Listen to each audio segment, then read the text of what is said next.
कल BSP supremo Mayawati ने जैसे ही ऐलान किया कि वो किसी गठबंधन में नहीं जाएंगी तो तमाम लोग लिखने लगे कि वो बीजेपी की बी टीम है।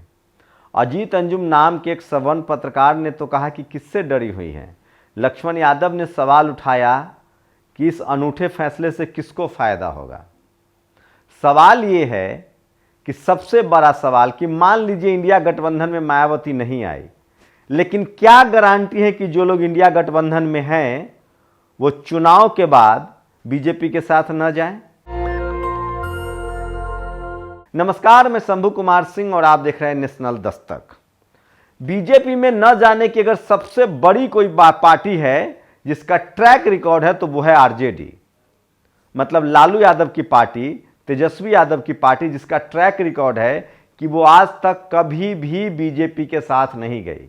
लालू यादव ने जेल जाना पसंद किया, तमाम मुसीबतें झेली, लेकिन वो बीजेपी के साथ नहीं गए, न गठबंधन किए, न उन्होंने सोशल जस्टिस से कभी समझौता किया। लालू यादव, मैं फिर कह रहा हूं, लालू यादव तक।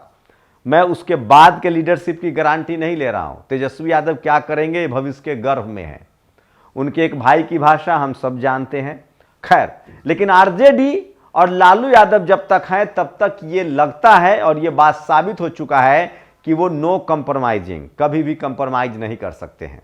उसके बाद असदुद्दीन ओवैसी, जिनको बी टीम कहा जाता है, मैं दावे के साथ कह सकता हूं कि शायद कभी भी असदुद्दीन ओवैसी बीजेपी के साथ गठबंधन में नहीं जाएंगे, क्योंकि उससे उनका राजनीतिक पटाक्षेप हो जाएगा।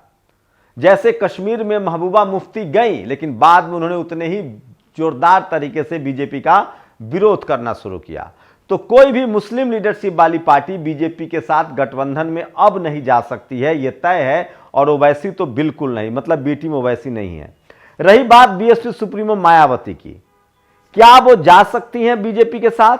मैं इस पर आऊंगा, लेकिन उससे पहले कुछ और बड़े नेता जो इंडिया गठबंधन में रहकर दावा करते हैं कि वो बीजेपी से लड़ रहे हैं, कोई गारंटी देगा कि ममता बनर्जी बीजेपी के साथ नहीं जाएंगी? सारे सर्कमस्टांसेस, सारे माहौल ऐसे हैं कि वो जा सकती हैं। सबसे ज्यादा धर्म की वो राजनीति करती हैं, जबकि वहां दलित, पिछड़े, आदिवासी, मुसलमान उनको वोट करते हैं। आप मुझे बताइए, पश्चिम बंगाल में कोई दलित, पिछड़े, आदिवासी बड़े नेता का नाम बताइए जो पब्लिक डोमेन में हो। मैं फिर कह रहा हूं, जहां जहां बीजेपी, कांग्रेस और लेफ्ट पार्टियां सत्ता में रही है, वहां फूले, पेरियार, अंबेडकर, सोशल जस्टिस का कोई नामलेवा नहीं है। मैं आपको बता दूं, ज्योति बसु जो लंबे समय तक मुख्यमंत्री रहे लेफ्ट के, ओबीसी रिजर्वेशन का विरोध किया था। ममता बनर्जी खुलेआम इंडिया गठबंधन में जाति जनगणना का विरोध कर चुकी हैं और आज भी जाति जनगणना कराने, 65% रिजर्वेशन कराने और 10 लाख नौकरी देने वाले बिहार के मुख्यमंत्री नीतीश कुमार की विरोधी अगर कोई है तो वो ममता बनर्जी, जिनके न चाहने की वजह से नीतीश कुमार ने संयोजक बनना से इनकार कर दिया और कहा कि लालू जी सीनियर है, वो बने। ये सच्चाई है। अब ममता बनर्जी जाति जनगणना के खिलाफ हैं क्योंकि उनको सवर्णों का वोट चाहिए, जबकि सच्चाई ये है कि पश्चिम बंगाल में बीजेपी 88 सीट ऐसी ही नहीं जीती है। तो ममता बनर्जी को ढो कौन रहा है?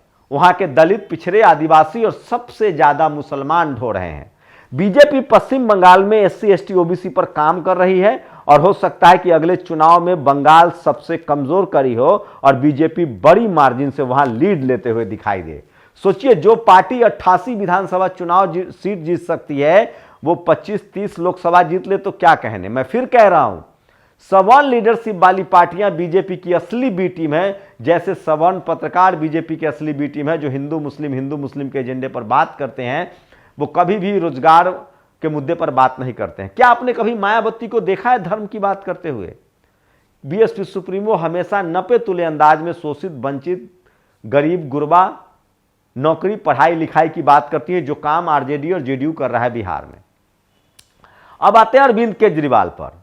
अरविंद केजरीवाल की कौन गारंटी लेगा कि वो बीजेपी में नहीं जाएंगे? अरविंद केजरीवाल के पूरे आंदोलन की वजह से आरएसएस और बीजेपी सत्ता में आई। किरण बेदी आज कहां है? बीके सिंह कहां है? और अरविंद केजरीवाल को तो सूट करता है बीजेपी। आरएसएस से उनका पुराना नाता है।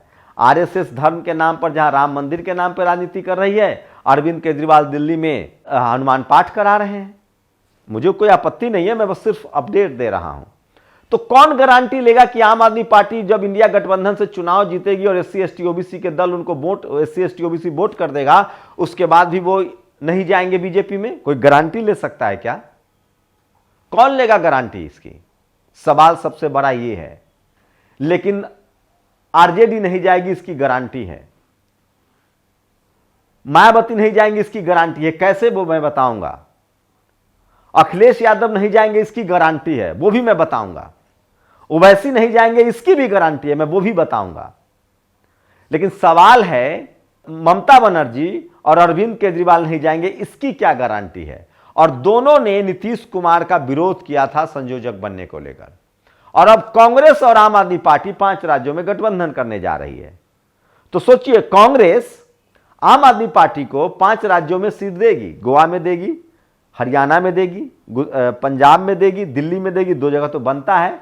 उसके बाद तो ये 5 राज्यों में। लेकिन वही कांग्रेस बीएसपी को राजस्थान, छत्तीसगढ़, तेलंगाना, मध्य प्रदेश में नहीं देगी। देश के कौन सा ऐसा राज्य है जहां कुछ राज्यों में तो 40% तक शेड्यूल कास्ट के लोग हैं, अगर जाति के हिसाब से ही देखें तो मैं फिर कह रहा हूं कि बीजेपी की बी टीम मायावती जी को कहना यह सबसे बड़ी भूल चूक है। मैं दावे के साथ कह सकता हूं, कांग्रेस तो कब बीजेपी हो जाए और बीजेपी कब कांग्रेस हो जाए, इसकी कोई गारंटी है क्या?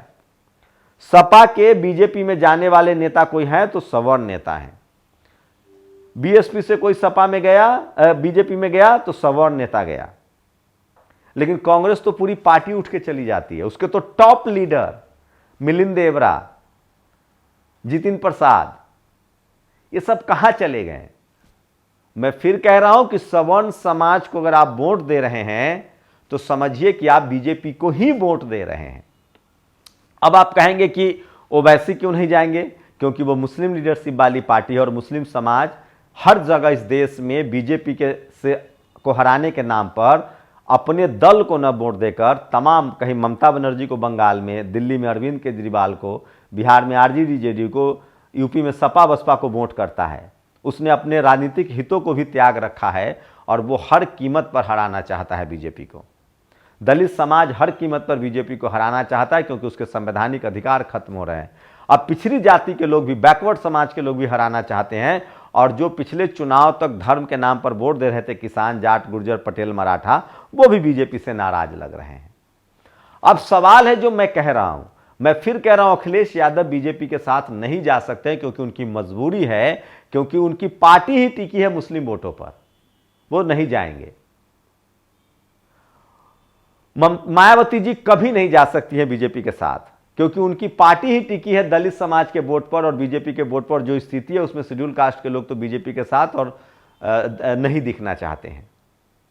तो मैं इसीलिए कह रहा हूं कि जो सवर्ण लीडरशिप वाली पार्टियां हैं वो कभी भी जा सकती है और जो बहुजन लीडरशिप वाली पार्टियां हैं और आरजेडी तो कभी नहीं, तब तक जब तक लालू यादव है। हां, नीतीश कुमार की मैं गारंटी नहीं ले सकता हूं, लेकिन मैं फिर कह रहा हूं नीतीश कुमार को मैं क्लीन चिट इसलिए दे रहा हूं क्योंकि उन्होंने जाति जनगणना के आंकड़े जारी कर दिए और नीतीश कुमार ने 65% एससी एसटी ओबीसी का रिजर्वेशन कर दिया। वो किसी पार्टी में जाए, अगर सोशल जस्टिस, बीजेपी से कोई बैर है क्या बहुजनों को? सोशल जस्टिस करे, हमें क्या दिक्कत है? कांग्रेस ने किया क्या social justice? Rajiv Gandhi OBC commission, OBC reservation के खिलाफ बोल रहे थे। मैं इसलिए कह रहा हूं इंडिया गठबंधन में न शामिल होना बीजेपी की बी टीम होने की गारंटी नहीं है। हो सकता है इंडिया गठबंधन में कुछ इसीलिए आए हो कि चुनाव जीत के बीजेपी के साथ चले जाए। क्या आप लोगों को ये कंफ्यूजिंग लगता है कि मैं आपको कंफ्यूज कर रहा हूं? नहीं, मैं बिल्कुल कंफ्यूज नहीं कर रहा हूं। मैं आपको सिर्फ आगाह कर रहा हूं कि अगर आप एससी एसटी ओबीसी और किसान कम्युनिटी के हैं तो अपनी पॉलिटिकल, अपने ही समाज का लीडरशिप चुनिए, क्योंकि आज़ादी के 75 साल बाद एससी एसटी ओबीसी, किसानों का भला, अल्पसंख्यकों का भला जो भी किया है वो इन्हीं समाज के नेताओं ने किया है। और पॉलिटिकल रूप से अनटचेबल मत होइए। अगर बीजेपी के साथ कोई गठबंधन में जा रहा है तो उसमें कोई बुराई नहीं है। सत्ता के साथ गठबंधन करने में क्या बुराई है? लेकिन मुद्दों पर रामविलास जी थे गठबंधन में। एससी एसटी एक्ट बीजेपी ने कोर्ट ने खत्म कर दिया था। रामविलास जी ने नकेल डालकर करवाया ये काम। जिस दिन इस देश की पार्टियों में, मैं फिर कह रहा हूं, बाबा साहब का संविधान आपका हथियार है।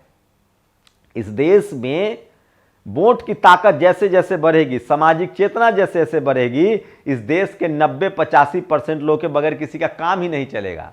इसलिए हर कीमत पर SC ST OBC के लोगों को तो पॉलिटिकल पार्टी, SC ST का तो रिजर्व सीट है, आपको देना ही पड़ेगा। OBC की राजनीति तभी तक चलेगी जब तक सोशल जस्टिस की राजनीति है। मैं इसीलिए कह रहा हूं कि किस लोकतंत्र की चक्की महीन पीसती है, लेकिन पीसती जरूर है, और धीरे धीरे ही सही बहुजन राजनीति समय के हिसाब से और बढ़ेगी। लेकिन सवाल ये है कि जो सोशल जस्टिस की बात करे, जो रिप्रेजेंटेशन की बात करे, और कांग्रेस, मैं फिर कह रहा हूं, इस देश में रिप्रेजेंटेशन सोशल जस्टिस के खिलाफ अगर सबसे ज्यादा किसी ने नुकसान किया है तो वो कांग्रेस ने, और उसके बाद सवर्ण लीडरशिप वाली पार्टियों ने। नवीन पटनायक आज भी सोशल जस्टिस पर चुप हैं, जाति जनगणना नहीं करा सकते हैं, न रिजर्वेशन बढ़ा सकते हैं। ममता बनर्जी नहीं बढ़ा सकती हैं, न करा सकती हैं। अरविंद केजरीवाल के बद की बात नहीं, वो फोटो लगा लेंगे। आप पूछेगा नौकरी कहाँ गई, तो बाबा साहब का फोटो लगा रखा है। राज्यसभा में क्यों नहीं भेजा SC ST OBC को, तो बाबा साहब का फोटो लगा रखा है। अरे सर, मैं इसीलिए बहुजन समाज से कहता हूं कि किसी भी कीमत पर अगर आप SC ST OBC किसान कम्युनिटी से हैं, अल्पसंख्यक समुदाय से हैं, तो अपने ही समुदाय के लोगों को विधानसभा और संसद भेजे। वही गारंटी है कि अपने समाज का हित करेगा। किसान आंदोलन में बीजेपी से बलि किसने दी? मलिक साहब ने। क्यों? क्योंकि वो किसान कम्युनिटी से थे। उदित राज ने बीजेपी क्यों छोड़ा? सामाजिक हितों के लिए। तो अगर अपने ही इस देश में जातिवाद की इतनी जड़ें गहरी है कि आप अपने ही समाज के लोगों को जब तक नहीं चुनेंगे, लेकिन सोचिए सपा बसपा RJD JDU क्या करती है, ये बहुजनों के वोट से सवर्णों को भेजती है संसद में और विधानसभा में। वो किसका काम करेंगे? ये बात आपको समझनी पड़ेगी। बाबा साहेब ने बाद में वो कांग्रेस के मदद से ही संसद आए, काम किसका किया? मैं इसीलिए कह रहा हूं इस देश के बहुजन समाज को सचेत रहना पड़ेगा, और 2024 में सड़क का नेता चुनिए, अपने ही समाज का नेता चुनिए। तब इतना जातिवाद, अब आप जातिवाद के शिकार हुए हैं, लेकिन इतना आपको करना पड़ेगा कि अब आपको संवैधानिक रूप से SC ST OBC बनकर SC ST OBC के सड़क के नेताओं को संसद भेजना पड़ेगा, और हो सकता है कि वो आपको काम करे। और मैं फिर कह रहा हूं, इंडिया गठबंधन ऐसे चुनाव नहीं जीतेगा, उसके दो ही फॉर्मूले हैं। इंडिया गठबंधन को अगर सचमुच चुनाव जीतना है, जो कि ये करेंगे ही नहीं, क्योंकि वहां इंडिया गठबंधन मतलब सवर्णों का गठबंधन है। कांग्रेस, आम आदमी पार्टी, ममता बनर्जी, इन्हीं लोगों का गठबंधन है वो, और वो वहां वही करेंगे। मैं फिर कह रहा हूं, क्या इंडिया गठबंधन, जिस तरह से बीजेपी 16 से 18% मुस्लिम समाज को बायकॉट करके एक टिकट नहीं देती है, क्या इंडिया गठबंधन सवर्णों का बायकॉट करेगी? क्या जिस तरह से बीजेपी तमाम बड़े पदों पर सवर्ण समाज के लोगों को मंत्रिमंडल बनाए हुए, चाहे क्या इंडिया गठबंधन ये करेगी? सवाल सबसे बड़ा यह है। लेकिन इंडिया गठबंधन में ममता बनर्जी तो अभी नहीं कह रही है कि जाति जनगणना करके विरोध में है। अरविंद केजरीवाल का कोई स्टैंड नहीं है। और मैं फिर कह रहा हूं, कांग्रेस बीजेपी में, बीजेपी क्या बुरा है? सारा काम तो वही कर रही है बीजेपी जो कांग्रेस करती थी। मैं इसीलिए कह रहा हूं कि इंडिया गठबंधन में मायावती का न जाना, उनके बी टीम होने की कोई का कहना, ये बिल्कुल बकवास है, अफवाह, और ये एकदम बेहुदा सवाल है। और नहीं भरोसा है तो बिहार के सवर्ण समाज का इंटरव्यू कर लाइए। 10 लाख नौकरी देने वाले हैं नीतीश कुमार, 5 लाख के करीब दे चुके हैं, 2.5 लाख तो 70 दिनों में दिया है। क्या सवर्ण समाज के लोग वोट कर देंगे, जबकि नौकरियां तो मिली है? इस देश में बाबूजी वोट के जाति के नाम पर वोट होता है, और सवर्ण समाज एक मुश्त पहले कांग्रेस को वोट करती थी, अब बीजेपी को वोट कर रही है। और बताइए वो बीजेपी को वोट क्यों कर रही है? नौकरी के लेकर। नौकरी तो उनको भी नहीं मिल रही है, महंगाई तो वो भी झेल रहे हैं। वो वोट करते हैं आइडियोलॉजी के नाम पर, वो वोट करते हैं आरक्षण खत्म करने के नाम पर, वो वोट करते हैं निजीकरण के पक्ष में, वो वोट करते हैं बहुजन समाज के हक अधिकार को छीनने के नाम पर, वो वोट करते हैं सोशल जस्टिस के खिलाफ। और ये बात जितना जल्दी हो बहुजन समाज के नेताओं को और मुस्लिम समाज के नेताओं को समझना पड़ेगा। शुक्रिया। नेशनल दस्तक की आपसे गुजारिश है कि अगर इसको बचाना चाहते हैं तो नेशनल दस्तक को सब्सक्राइब करने के लिए रेड कलर के सब्सक्राइब बटन को दबाएं, फिर बेल आइकन की घंटी दबाएं। नेशनल दस्तक को बचाने के लिए बहुत जरूरी है कि हर खबर को शेयर करें, लाइक करें, कमेंट जरूर करें।